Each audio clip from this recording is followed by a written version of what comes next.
রাজকীয় Real Madrid বেশি না, এই যে হাসপাতালে বর্তমানে পরিণত হয়েছে আমরা সবাই জানি। মানে মেইন অ্যাটাকার হইতে শুরু করিয়ে মিডফিল্ডার, ডিফেন্স আর সব হাসপাতালে একসের। হ্যাঁ, এখন কথা হয়েছে যে রাত্রেবেলা 2টা গোল খাইছে, তাও লিভারপুলের সাথে। আর গোল খাও খেটা কোনো বিষয় না। মানে মাদ্রিদ দেখা যায় হারে কবে, এই জিনিসটা সবাই জানি যে আমরা মাদ্রিদ হারিই না। কিন্তু এই আজগো যে খেলাটা দিয়েছে এত বাজে, এত বাজে। একটা মাদ্রিদ সাপোর্টার হইয়া কোনো ভিলে মানিয়ে নিতে পারিনি, খুব বাজে একটা পারফরমেন্স দিয়েছে। বাজে পারফরমেন্স দেওয়ার পিছনে কারণও আছে। মেইন অ্যাটাকার দেখা যায় রদ্রিগো, ভিনিসিয়াস, এরা দুইজনের একজনও নাই, কারবাহাল নাই। ওদিকে ডিফেন্স লাইনের দেখা যায় অনেকেই ইঞ্জুরিতে পড়িয়ে আসতে কেউ নাই।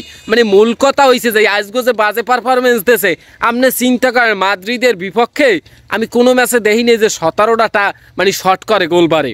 বুঝছেন, অন টার্গেট শট ছিল 7টা, মানে 7টা শট মাদ্রিদের পক্ষে মানে বিপক্ষে করছে। মাদ্রিদ করছে মনে হয় হুদো 3 হ্যান্ড না 4 হ্যান্ড। মানে এইটা কোনো ভিলে মানতে পারলাম না। যদিও এমবাপ্পে থাকে, এমবাপ্পে আল্লাহ কিছুই করতে পারে না। ভিনিসিয়াস, রদ্রিগো সাথে থাকলে মাদ্রিদ অন্যরকম একটা ভরসা পায়, এমবাপ্পের দরকার হয় না। মানে এমন একটা বাজে অবস্থা আজগো। এরপরে আপনি বল পজিশন 63% ছিল লিভারপুলের পায়ে।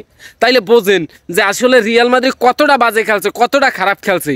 মানে এইটা কোনো মিলে মানিয়ে নিতে পারতেছে না রিয়াল মাদ্রিদ এই রকমের বাজে পারফরমেন্স করবে বা এই রকমের একটা বাজে পারফরমেন্স দিয়েছে।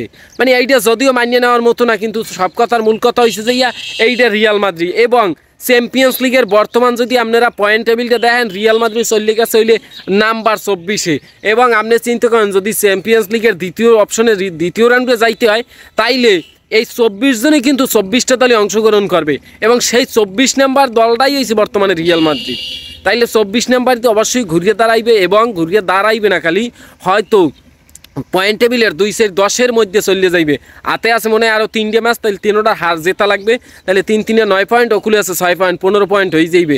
যাই হোক, আসলে চ্যাম্পিয়ন্স লিগে রিয়াল মাদ্রিদ নূতন ফরম্যাটে হয়তোবা এই নূতন ফরম্যাট এবং নূতনভাবে শুরু করছে, এই জন্য কাইতেই পড়ছে। আর এই যে হাসপাতালে যারা আছে এরা ফিরে আইবে। ভিনিসিয়াস হয়তো 2-4 দিনের মধ্যে ফিরে যে কোনো মুহূর্তে আই পড়বে মাঠের মধ্যে।